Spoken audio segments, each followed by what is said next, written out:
Let's talk about something that doesn't always get the soft, compassionate treatment it deserves: loneliness. Not the kind that happens when plans get canceled or you haven't had a text in a few days. I'm talking about that deep, soul level kind, the kind that whispers, if you've been growing, healing, shifting, waking up to who you really are, you've probably felt it. I know I have.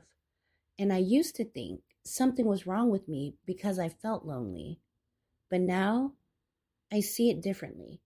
Loneliness isn't punishment for healing, it's a signpost.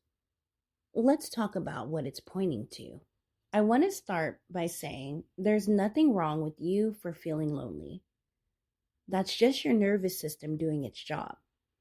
Psychologically, our brains are wired for connection, not just any connection, but familiar connection. Even if that familiarity comes from chaos, codependency, or unspoken tension. So when you start breaking cycles, you're also breaking the bonds that were built inside of them. That's a jarring shift. In the beginning, I tried to keep old relationships alive, just so I didn't feel lonely. Even when I outgrew the roles I used to play in them, caretaker, peacemaker, listener, even therapist, if I'm being honest. But over time, I realized I wasn't actually missing the people. I was missing the version of me who used to feel needed in those dynamics. That's not loneliness.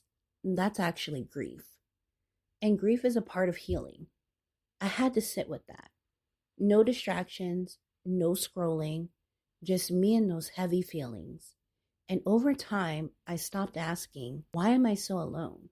And started asking, what is this space making room for? Because that's what loneliness does.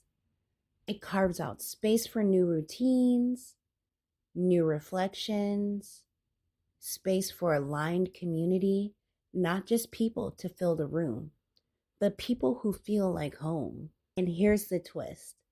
Sometimes the only way to find that community is to first become someone you enjoy being alone with.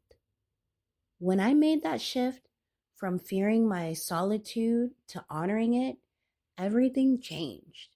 From a psychological lens, this is about self-concept and nervous system regulation.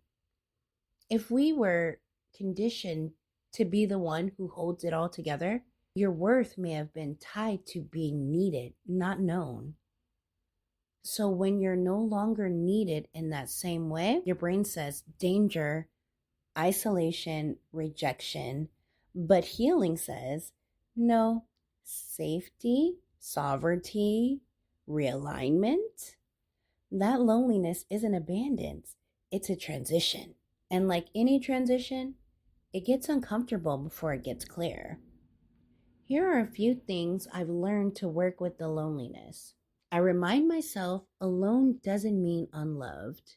I check in, am I craving connection or just a distraction from discomfort?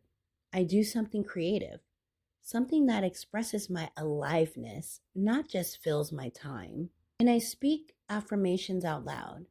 I am becoming the person who attracts aligned friendships and peace. Because I believe that, I'm seeing it. Not always in a big way or flashy ways, but in the way I speak to myself. In the peace I feel in my own space. In the softness I've started giving to my inner voice.